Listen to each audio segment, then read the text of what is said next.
یہ باتیں کرنے کرانے کی ہیں کہ خود سے کام کر لینا سنت ہے؟ آپ نے 2 منٹ لگائے ہیں اور آپ نے کسی پر روب ڈال کے آپ فارغ ہو گئے۔ اخلاقی رویوں میں سب سے زیادہ ضروری تو دوسرے کا احساس کرنا ہوتا ہے۔ اخلاقی رویوں میں سب سے زیادہ حاجت تو دوسرے کی تکلیف اور شدت کا احساس کرنے کی ہوتی ہے۔ میرے صاحب فرمایا کرتے تھے 10 منٹ کیوں انتظار کراتے ہو لوگوں کو؟ تم نے ممبر پہ کہا تھا میں 2:15 بجے جماعت کراؤں گا، 2:16 کیسے ہوئے؟ تمہیں اس کا پاس ہونا چاہیے تھا، تمہیں خیال ہونا چاہیے تھا کسی شخص کو کسی وجہ سے کوئی تکلیف، کوئی کسی اذیت کا شکار کیوں ہو، کوئی پریشان۔ میں اب تو الحمدللہ آپ اتنی بڑی تعداد میں آ گئے کہ جگہ آپ کے لیے مشکل ہو گئی، ورنہ شروع میں جب میں محافل کا ٹائم دیتا تھا تو میں وقت پہ چلا جاتا تھا۔ اگر کسی سے کہا ہے نا کہ 6 بجے آئیں گے تو 6 بجے چلے گئے، وہ کئی والی گھر والے پوچھتے سن تسی آ بھی گئے ہو، تو میں کہتا سانو تسی ویلے ہیں سمجھ لو۔ ہمارا مزاج نہیں ہے نا جی، بلکہ ایک تقریب میں مجھے دعوت دی گئی تو اس پہ لکھا تھا 6 بجے، تو میں وہاں پہنچا تو میزبان بھی نہیں آئے تھے۔ مجھے بتائیں شادی کا کارڈ سارا خاندان بیٹھ کے لکھتا ہے نا، روانگی برات 1 بجے، 1 بجے جاتی ہے برات، مشترکہ جھوٹ بولا سارے خاندان نے۔ یہ رونے کی بات ہے، ہنسنے کی تھوڑی ہے۔ مسلمان اور جھوٹ بولے، مشترکہ طور پہ کہا یہ جھوٹ ہے۔ محفل ہوگی بعد از نماز عشاء، تو ختم کب ہوگی یہ بھی تو بتائیں۔ آپ نے قوم کو تو ایک شخص کا بتایا تھا کہ فلاں صاحب خطاب کریں گے، یہ مقامی، قومی، عالمی شہرت یافتہ، یہ کہاں سے آ گئے؟ کیوں تکلیف دی گئی؟ بلکہ ہم نے تو منصوبہ بندی کی ہے کہ لوگ ہمارے جلسوں میں نہ آئیں۔ ستائے اتنا ہے، ایک جگہ پہ میں حاضر تھا تو 1:30 بجے مجھے مائک دے رہے تھے، اب تو میں جاتا نہیں ہوں، رات کو چھوڑ دیا ہے۔ 1 بجے رات کو مائک دے رہے ہیں تو نقیب بیچارہ رٹی رٹائی بات کر رہا ہے، کہتا ہے بلا تاخیر۔ میں نے کہا ابھی بھی بلا تاخیر ہے، کر لو تھوڑی تاخیر۔ خدا کے بندو ختم کرو، آدھے گھنٹے میں مسئلے کی سمجھ آ جاتی ہے، ایک پیغام دو، بات ختم ہو گئی۔ اتنا الجھاؤ اور اتنا بات کو کھینچنے کا معنی کیا؟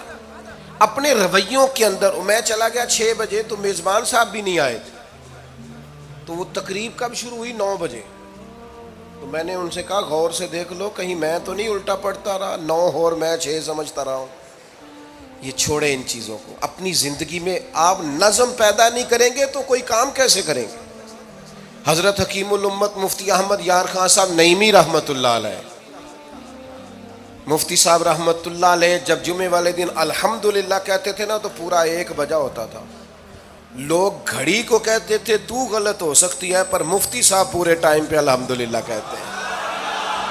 بلکہ ان کے بارے میں معروف ہے کہ وہاں ایک ذمہ دار تھا، بھینسوں کا دودھ دھوتے ہیں نا دیہاتی لوگ، تو عصر کی اذان سے 5 منٹ پہلے مفتی صاحب مسجد تشریف لے جاتے۔ یہ اخلاق ہے، یہ آپ کا رویہ ہے، یہ آپ کا انداز ہے۔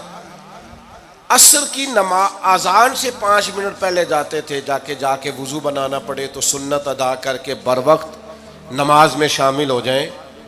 تو مفتی صاحب گزر جاتے تو وہ ذمہ دار اپنے بیٹے سے کہتا کہ اب آپ نا بچے کو چھوڑیں بھینس کے نیچے تاکہ ہم بھینسوں کا دودھ دھوئیں۔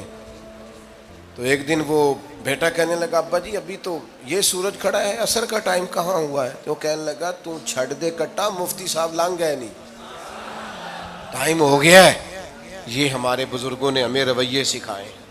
آپ نظم والے ہوں، اخلاق والے ہوں، سچائی والے ہوں، دیانت داری والے ہوں، دوسروں کا خیال رکھیں، کسی کو تکلیف نہ ہو ہماری وجہ سے۔ پتہ ہے رسول پاک صلی اللہ علیہ وسلم کی بارگاہ میں آ کے عرض کیا گیا یا رسول اللہ یہ ہمارے امام صاحب بہت لمبی نماز پڑھاتے ہیں، صحیح حدیث میں موجود ہے۔ نماز ہی پڑھاتے تھے نا، قرآن ہی پڑھتے ہوں گے نا، کتنا اعزاز والا کام ہے۔ یا رسول اللہ یہ بہت لمبی نماز پڑھاتے ہیں۔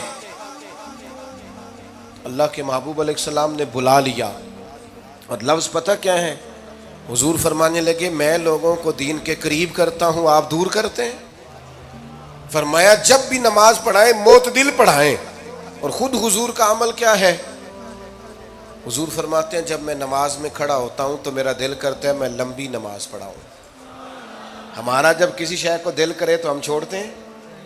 میرا دل کرتا ہے میں لمبی نماز پڑھاؤں, لیکن حضور فرماتے ہیں پھر پیچھے سے کسی بچے کے رونے کی آواز آتی, میں سوچتا ہوں اس کی ماں پریشان ہوگی, میں نماز مختصر کر دیتا.